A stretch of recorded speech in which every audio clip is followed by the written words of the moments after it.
जनता के साथ जो सरकार का एक संबंध आता है उसमें जनता की बात सरकार तक हर विभाग की या हर मंत्री के पास, हर विधायक के माध्यम से अथवा सीधी वो बात पहुंचे और पहुंचने के बाद उसके ऊपर कार्य भी हो, क्रियान्वित कैसे हो सकती हैं, चाहे उसकी समस्याएं, ग्रीवेंसेस हैं, कंप्लेंट्स हैं या उनकी कोई डिमांड्स हैं या उनके कुछ सुझाव हैं, तो ऐसे किसी प्रकार का जो काम होता है सामान्यतः एक रूटीन बना हुआ है कि सब लोग आके बताते भी हैं और लिख करके वो कागज भी देते हैं।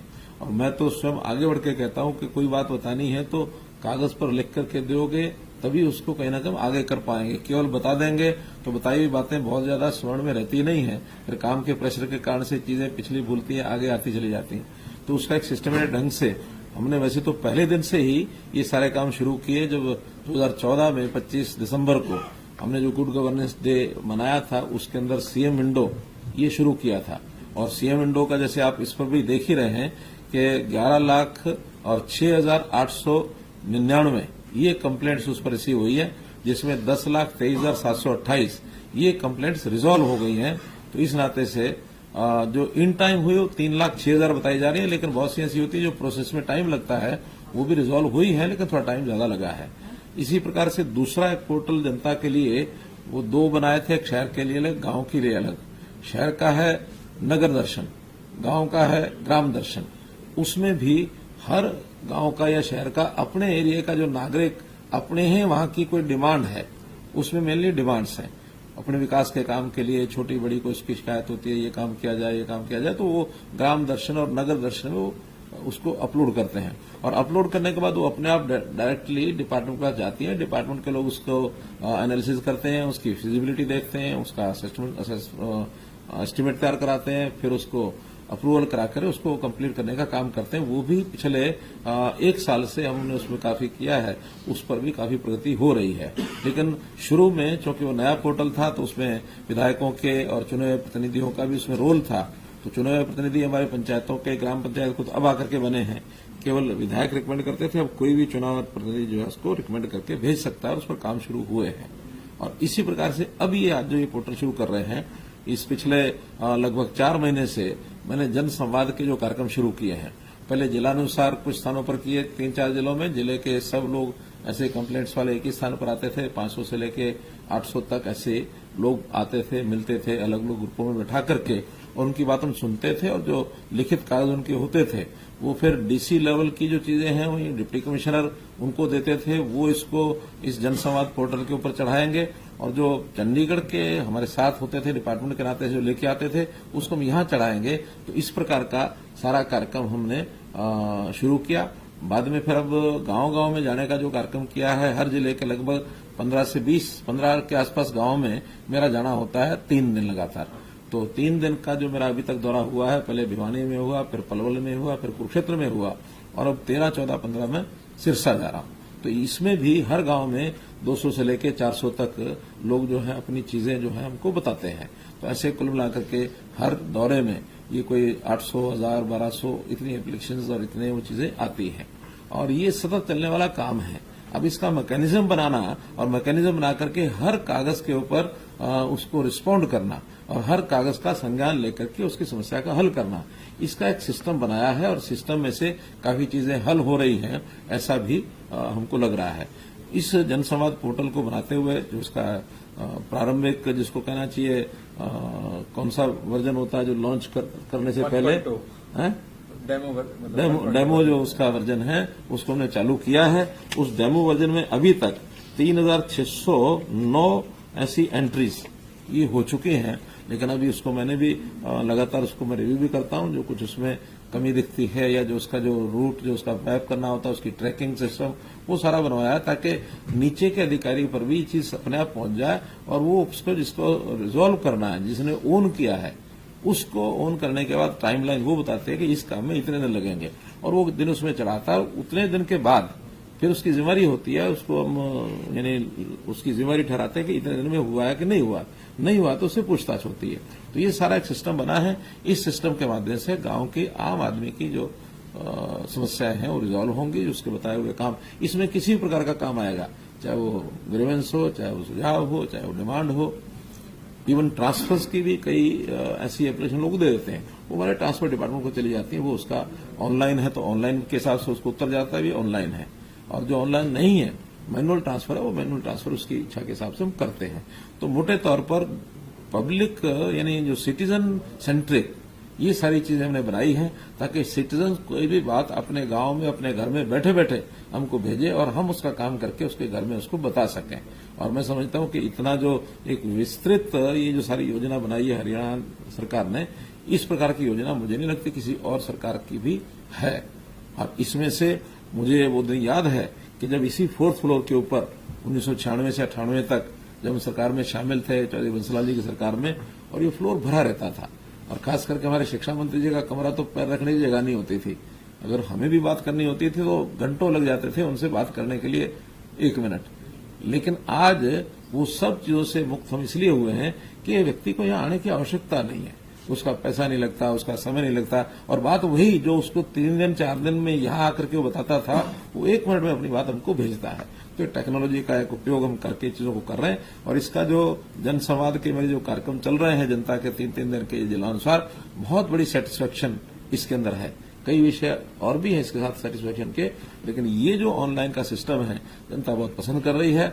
और जो हमारे विपक्षी साथी जो बार बार ये बोलते हैं कि ये पोर्टल की सरकार है, पोर्टल आएंगे तो खत्म कर देंगे, ये कर देंगे, वो कर देंगे, अब थोड़ी भाषा बदली है उनकी भाषा कहती है जो उपयोगी पोर्टल है उनको छोड़ करके बाकी सब उनको हम खत्म कर देंगे। तो मैं दावे से कह सकता हूं कि कोई पोर्टल हमारा ऐसा नहीं है जो जनता के लिए उपयोगी ना हो। हर पोर्टल का उपयोग है और एक ईज ऑफ लिविंग जिसको कहना चाहिए, उस नाते से इन सारी व्यवस्थाओं का उपयोग कर रहे हैं। और मैं तो ये कहता हूं कि कभी हमने टेक्नोलॉजी की ये चीजें पढ़ी नहीं, लेकिन अभ्यास से करते करते आज इतना विश्वास हो गया कि हम कोई भी चीज करते हैं जनता को 1 मिनट में बताते हैं। मैं हर शनिवार शाम को 5 बजे जनता के किसी एक वर्ग से, और उनकी संख्या 10 से 15 हजार होती है, ज्यादा नहीं होती है, उन सबसे सीधा ऑडियो कॉन्फ्रेंस करता हूं, उन सब से अपनी बात करता हूं। होता है एक ही वर्ग है, एक ही सेक्शन है, उससे बात करके, और उसमें से 25, 20, 15, 25 इतने लोगों से व्यक्तिगत बात भी करता हूं। और उसमें से फील्ड में क्या कुछ चल रहा है सीधी बात हमको जानकारी आती है। और कई बार तो बैठे बैठे जो समस्या होती है उसका जो हल हमको सूझता है, मैं तुरंत बताता हूं इसका ये हल है, इस हल को ऐसे करिए। जो अधिकारी होते हैं वो सब सुन रहे होते हैं उसको, संबंधित विभाग के अधिकारी, सभी डिप्टी कमिश्नर्स, सभी विधायक और सभी हमारे पार्टियों के जो कार्यकर्ता है उनको भी हम जोड़ के रखते हैं। केवल उन्होंने सुनना होता है, लेकिन जो जनता है जिसको संपर्क करना वो केवल 2 वे होते हैं, बाकी सब 1 वे होते हैं।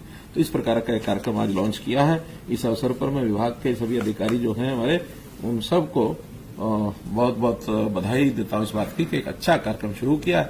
इसमें बाकी भी अगली जो हमारी फील्ड से ऐसे आएंगे कागज वो सब, और सीएम ऑफिस में या सीएम निवास पर और भी जो लोग आते हैं उनको भी सबको इसमें हम लोड करें। मैसेज आएगा, कंप्लेंट के बाद मैसेज आएगा कि आपकी जो कागज है इस जगह पर पहुंचा है, और उसमें एक टाइम निश्चित करेंगे कि लोड होने से लेकर के और संबंधित अधिकारी जिसने उसको एग्जीक्यूट करना है उस समय का निश्चित समय हम करेंगे कि इतने समय में वो पहुंचना चाहिए। अब उसके लिए कोई विचार किया होगा ना, 3 दिन 5 दिन पैसा वो हम डिक्लेयर करेंगे और सबको बताएंगे, ताकि क्योंकि ये तो सब ऑनलाइन है, फटाफट वहां पहुंचे। वहां पहुंचने के बाद फिर वो अधिकारी जिसने एग्जीक्यूट करना वो उसका टाइम डालेगा। कुछ सर्विसेज ऐसी हैं, लगभग 600 सर्विसेज जो राइट टू सर्विस में आती हैं, तो राइट टू सर्विस में उसको लिखने की जरूरत नहीं है, वो तो ऑटोमेटिकली राइट टू सर्विस में उस हिसाब से काम करेगा। नहीं तो फिर फर्स्ट अपेलेंट, फिर सेकंड यानी अपेलेंट, और उसके बाद फिर कमीशन, वो तो उधर चला जाए। जिनकी राइट टू सर्विस में उल्लेख नहीं है उसका उल्लेख वो करेगा। कोई भी कंप्लेंट है तो ये 3 दिन में रिजॉल्व होगी, 4 दिन में होगी, 10 दिन में होगी, महीने में होगी, उसको लिखेगा और उसके बाद उसकी जिम्मेदारी वहीं से शुरू हो जाएगी। अब दूसरा विषय वो है आज की कैबिनेट मीटिंग।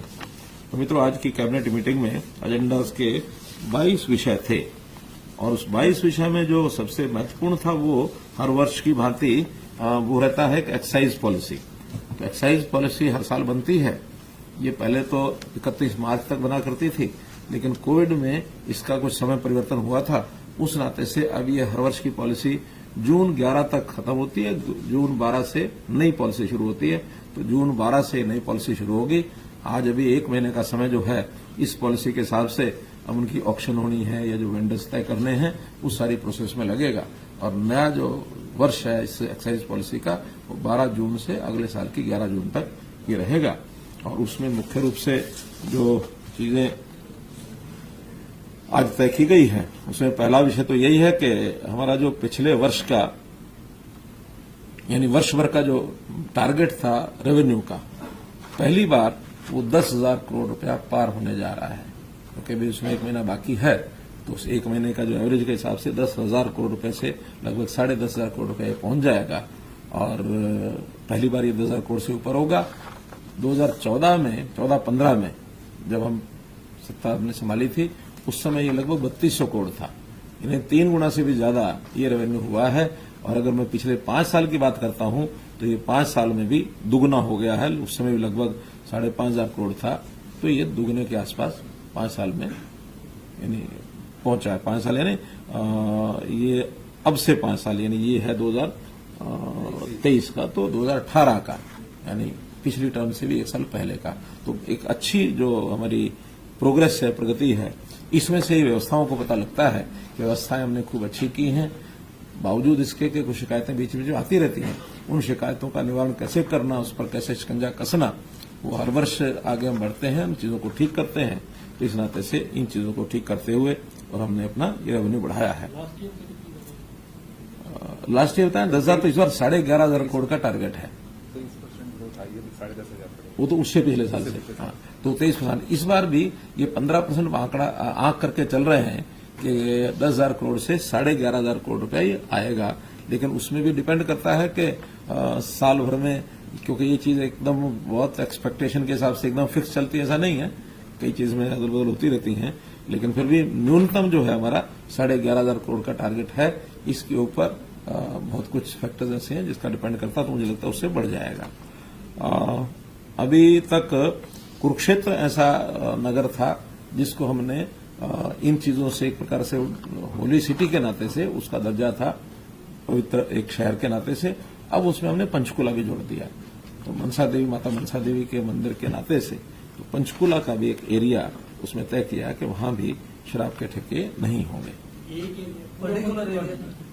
पंचकुला का एक एरिया तय करेंगे, मनसा देवी के आसपास का कुछ एरिया है, 3 किलोमीटर 4-5 किलोमीटर ऐसा कुछ तय किया है, तो उसकी बाउंड्री तय हो जाएगी। हाँ, यानी घग्गर पार नहीं है। इनको उनकी जी को चिंता हो गई।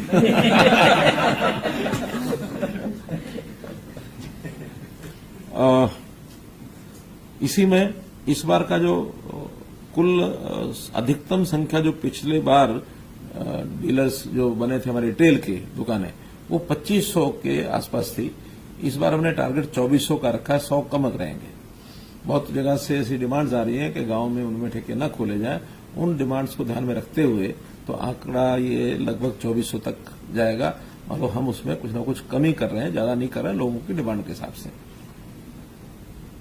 जिन गांव में पहले कन्या गुरुकुल थे उनमें शराब की दुकानें नहीं खुलती थी, लेकिन इस बार कन्या शब्द हटाकर कोई भी टाइप का गुरुकुल है उस गांव में वो शराब का ठेका नहीं खुलेगा। तो कुछ गांव तो इसलिए भी कट जाएंगे।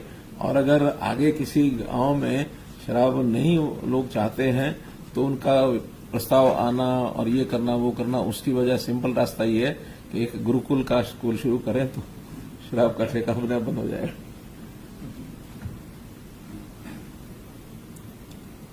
पर्यावरण के नाते से एक निर्णय लिया है कि पहले कुछ बोतलें तो शीशे के गिलास में आती थी और कुछ प्लास्टिक की पैक, जो पीईटी पैट होता है, तो प्लास्टिक में उनकी सप्लाई होती थी। लेकिन अब इस बार एक हम सोच रहे हैं कि फरवरी 29, इस बार फरवरी 29 आएगा 2024, तो 29 फरवरी के बाद यानी 1 मार्च ऑनवर्ड्स ये सारा प्लास्टिक की बजाय शीशे की बोतलों में ही सप्लाई होगा, चाहे कोई भी साइज हो शराब का।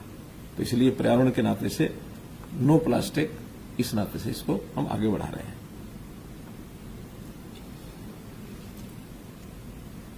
रिटेल जो परमिट फीस है, उस परमिट फीस में एक नया हमने welfare fund, environmental and animal welfare fund, इसको लगाया है।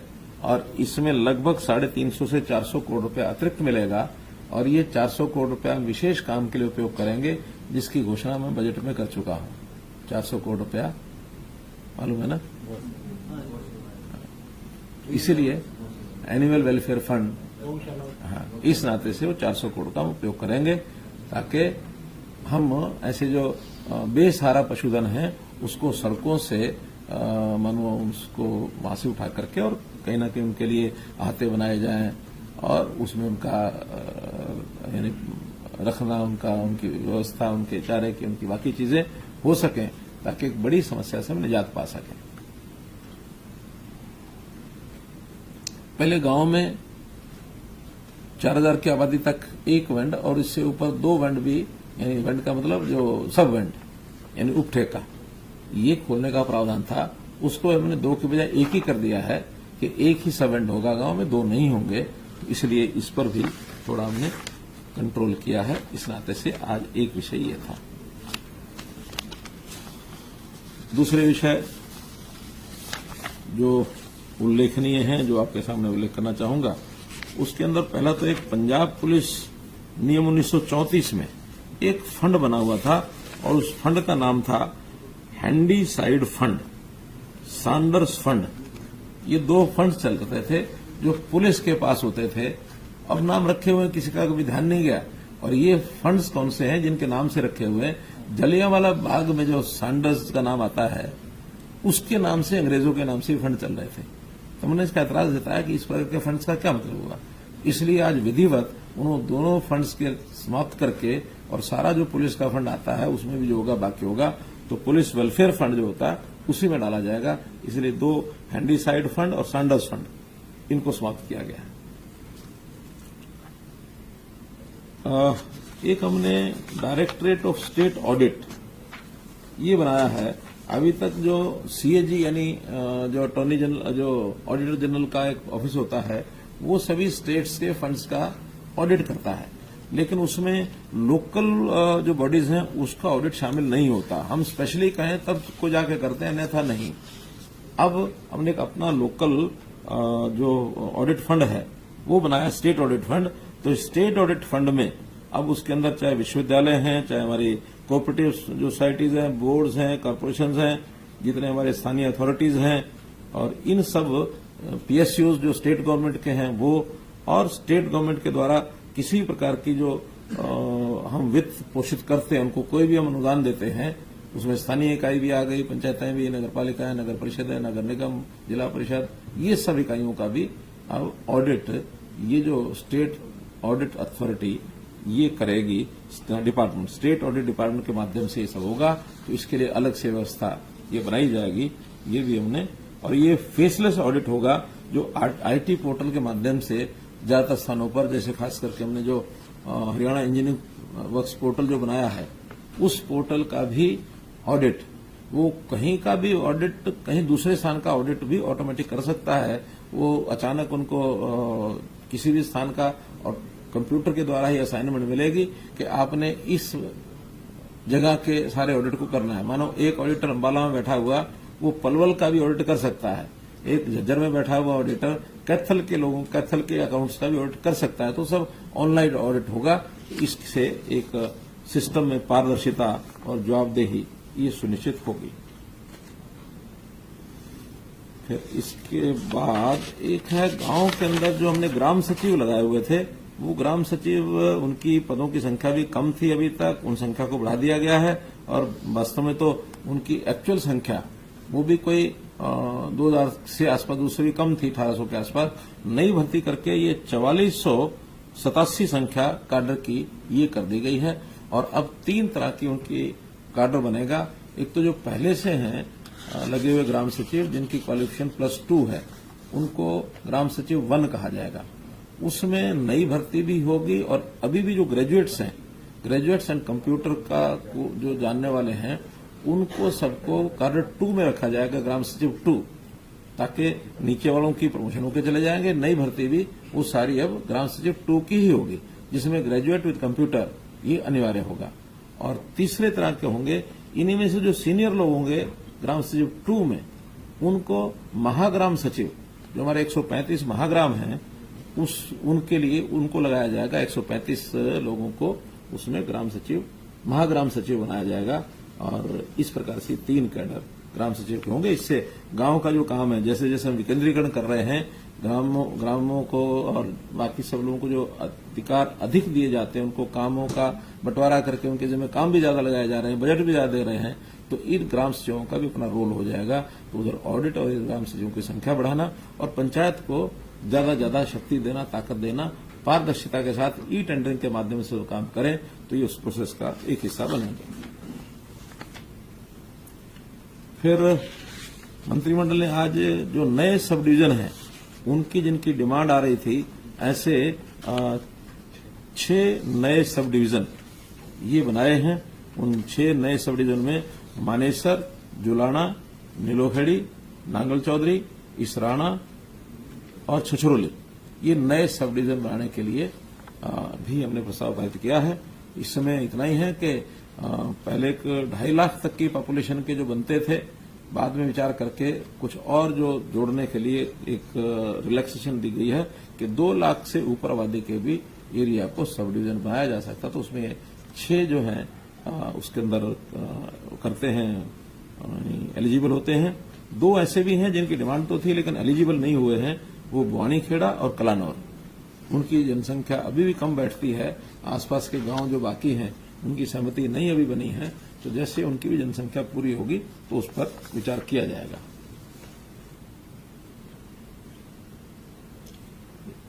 HSMITC वाला नहीं दिया है?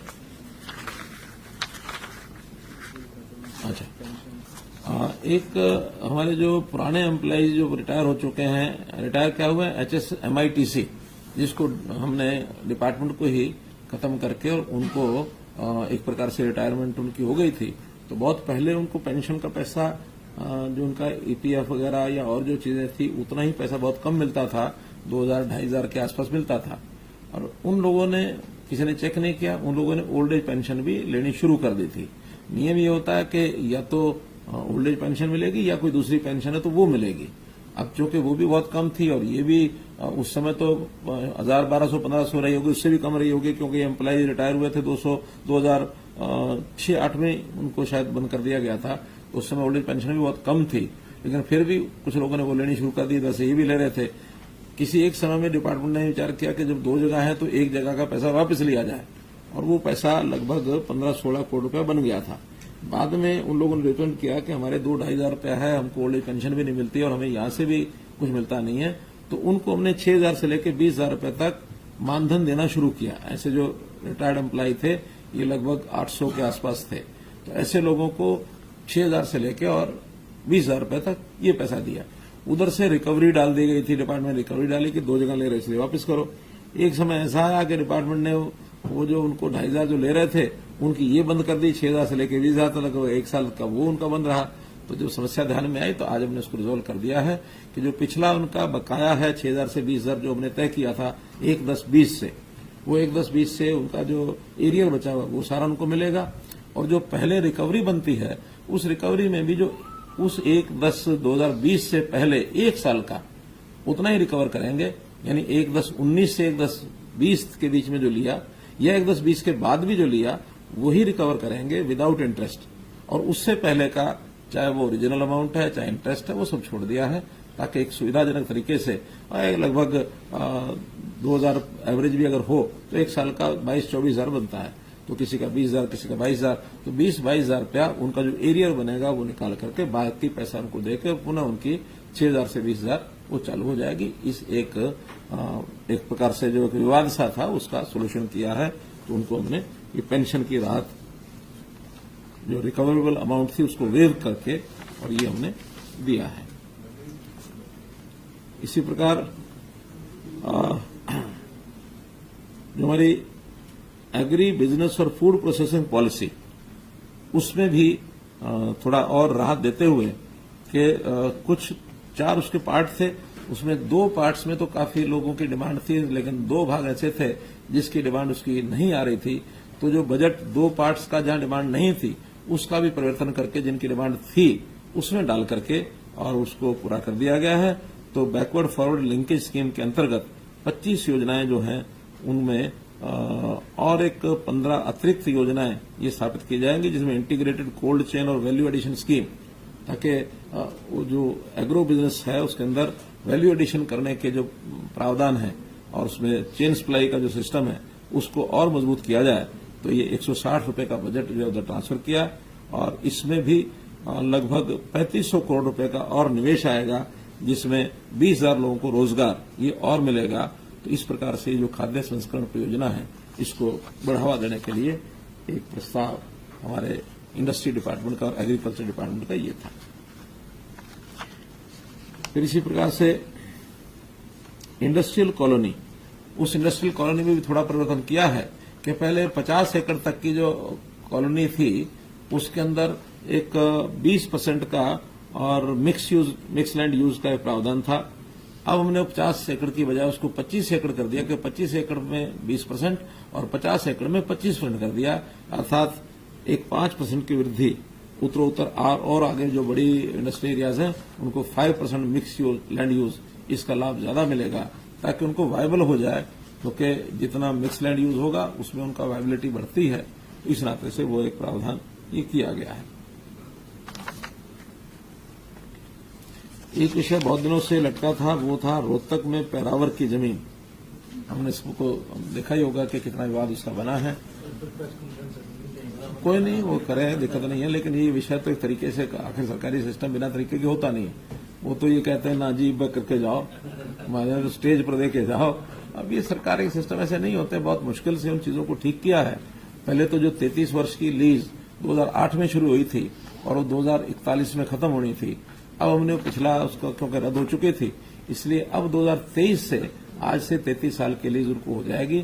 तो ये 2056 में जाकर के खत्म होगी। तो इसलिए वो एक 15 साल का उनको लाभ ये मिल जाएगा कि वो आज से वो शुरू हो गई है। और दूसरा, उसमें जमीन जो थी वो 3 टुकड़ों में थी पहले, क्योंकि पैरावर गांव की जमीन अब वो कारपोरेशन में आ गई है।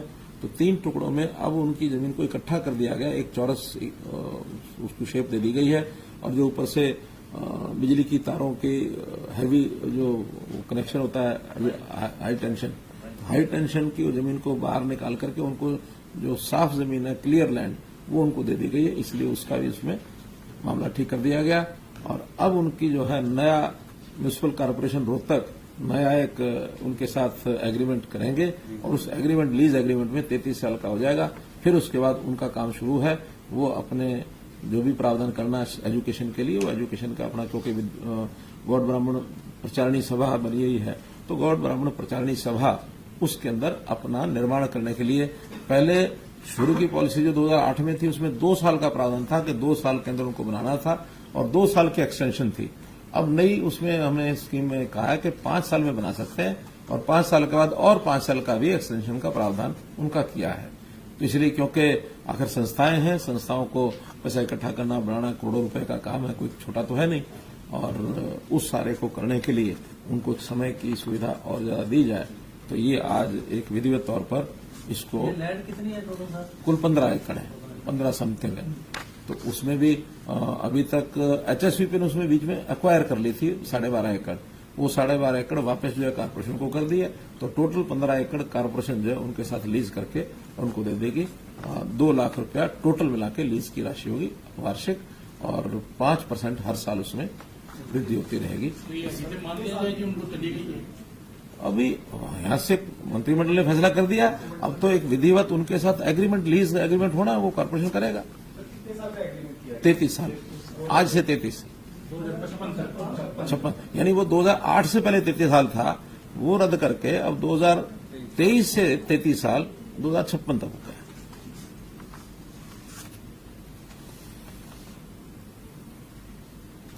एक विषय कल का, वैसे तो वह सारा आप लोगों के सामने आ ही चुका है, वो है आने वाली नगर पालिकाओं में नगर परिषद, नगर निगम, इनमें एससी बीसीए इसका जो रिजर्वेशन का मामला है, जो बीसी कमीशन ने हमको एक रिपोर्ट जो बना के दी थी, उनके जिम्मे था कि भी ये रिजर्वेशन का क्या स्वरूप होना चाहिए, क्या प्रकार होना चाहिए।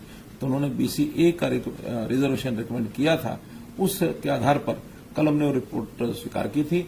आज अल्टीमेटली उसका फाइनल, क्योंकि उसमें से एक्ट बनता है, लेकिन एक्ट बनाने के लिए तो इंतजार करना पड़ेगा सेशन का, लेकिन चुनाव जो कि हम चाहते हैं जल्दी हो, इसलिए उसके ऑर्डिनेंस के लिए हम जो एक प्रस्ताव आज पारित करके और गवर्नर साहब को भेजेंगे ऑर्डिनेंस के लिए, ताकि वहां से ऑर्डिनेंस होते ही फिर उसके चुनाव का रास्ता वो साफ हो सके।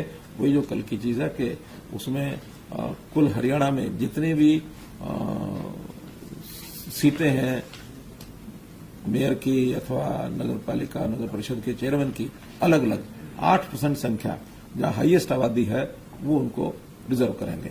और इसी प्रकार वार्डों में भी जहां जितनी आबादी है उस आबादी के 50% के बराबर सीटें होंगी, और वो सीटें भी जो हाईएस्ट नंबर उससे डबल, यानी अगर 3 सीटें रिजर्व हैं तो 6 बैकवर्ड क्लास ए की ज्यादा पॉपुलेशन है, उस 6 नहीं 3 गुना, 3 की 9, और 9 में से फिर 3 का लॉटरी निकाल करके वो करेंगे। बाकी बची हुई फिर अगली बार टर्म में से बाकी 6 में से 3, फिर तीसरी बार जो है तीसरे राउंड की पूरी करना। इस प्रकार से रिजर्वेशन का विषय किया है। टोटल रिजर्वेशन एससी और बीसीए मिलाकर ये 50% से ज्यादा नहीं होना चाहिए। अगर दोनों को मिलाकर के सुपोज 50 से ज्यादा होता है तो कम करने के लिए अगर करना पड़ेगा तो बीसीए की सीटें कम हो जाएंगी, एससी की नहीं होंगी। अगर मानो बीसीए की 6 बनती हैं और एससी की 48 बनती हैं, यानी परसेंटेज के हिसाब से, तो 54% में 50% रखने के लिए बीसीए को 2% मिलेगा, 48 और 2%। तो इस प्रकार से ये एक प्रावधान किया गया है। एससी की सीटें जितनी बनती हैं पहले से वही रहेंगी, बीसीए की 50 में से अगर नीचे गुंजाइश है तो वो उनको मिलेंगी, और दोनों मिलाकर के भी 50 से बहुत कम रहती तो सारी मिलेंगी। तो ये एक प्रावधान उनके वार्डों में भी, और जो उनके चेयरमैन और मेयर उनकी सीटों के लिए ये किया गया है। इसका अगला जो काम है वो चुनाव से पहले अध्यादेश होना, अध्यादेश के बाद वार्डबंदी, अध्यादेश ही कहेंगे ना उसको, ऑर्डिनेंस, उसके बाद वार्डबंदी, और उसके बाद रिजर्वेशन, उसके बाद चुनाव। ये सारे काम मुझे लगता है बहुत जल्दी हम करा लेंगे। तो आज के मंत्रिमंडल की बैठक में कुछ इंपॉर्टेंट इश्यूज थे वो आपके सामने रखे हैं। Anything on your side? Sir, एक बहुत पहले आपने एक बोर्ड बनाया था पुजारी की, उसका क्या स्टेटस है और अभी तक कहाँ तक? उसका एक नोटिफिकेशन होना शेष है, तो हमने बता रखा है कि उसके अंदर एलआर से और उनसे वेट करा करके हम एजी साहब से उसके अंदर, क्योंकि नया है पहली बार बना रहे हैं, उसमें बहुत से सुझाव आए हैं, हम सुझावों को मिला करके उसको जल्दी बना के, उसमें अभी एक मैं जब गया था अपने महंत जो गोरक्षनाथ जी के, तो उनको जो जोगी समाज के ऐसे जो उनके मंदिरों में जोगी पुरोहित हैं उनको भी उसमें विशेष तौर पर जोड़ा है। हालांकि वैसे पुरोहित में आ ही जाते हैं वो, लेकिन उन्होंने कहा कि जोगी नाम से जोड़े तो हमने जोड़ दिए। केरला फिल्म को तमाम राज्यों में टैक्स फ्री कर दिया गया है, हरियाणा में भी सर टैक्स फ्री होगी? अभी मैंने उनको कहा है कि एक बार टीम बैठ करके देखेगी उसको, और देखने के बाद कितना उसमें लोगों के लिए आकर्षण है, लोगों के लाभदायक है। वैसे तो उसको टैक्स फ्री न करें या करें, कोई अंतर इसलिए नहीं पड़ता कि जिन्होंने देखना खूब डट के वो देख रहे हैं और अच्छा खासा पैसा उसमें से आ रहा है, तो इसलिए टैक्स फ्री करेंगे तो कोई ज्यादा लोग देखेंगे ऐसा नहीं है। तो उसका चार्म पहले से है, करना होगा तो जो पहले देख लें लोग, उसके बाद कुछ समय बाद कर देंगे। उसमें क्या है? अब मैंने देखी नहीं है। मैं देख लेता तो शायद जल्दी उसका कोई ना कोई कमेंट कर देता हूं। मैंने देखी नहीं है।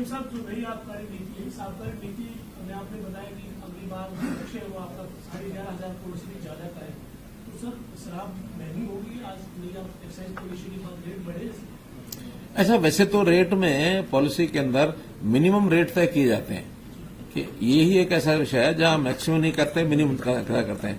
बाकी तो हर चीज के ऊपर मैक्सिमम रिटेल प्राइस होता है, लेकिन यहाँ मिनिमम रिटेल प्राइस होता है। इससे नीचे नहीं बेचोगे, इससे ऊपर किसी भाव बेचें तो इसलिए उसका कितने ऊपर बिकेगा ये तो पता नहीं है। लेकिन हमने जो मिनिमम वाला रेट है उसमें 10 रुपए शायद, अगर ठीक से ध्यान नहीं मुझे, लेकिन 10 रुपए बोतल और 5 रुपए उसका छोटा जो पैक होता है, क्या बोलते हैं उसको,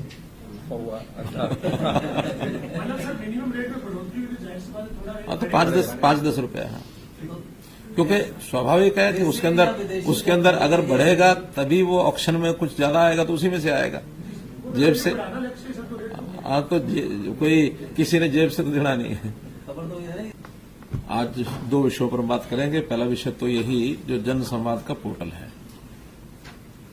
जनता के साथ जो सरकार का एक संबंध आता है उसमें जनता की बात सरकार तक हर विभाग की या हर मंत्री के पास, हर विधायक के माध्यम से अथवा सीधी वो बात पहुंचे और पहुंचने के बाद उसके ऊपर कार्य भी हो, क्रियान्वित कैसे हो सकती हैं, चाहे उसकी समस्याएं, ग्रीवेंसेस हैं, कंप्लेंट्स हैं, या उनकी कोई डिमांड्स हैं, या उनके कुछ सुझाव हैं।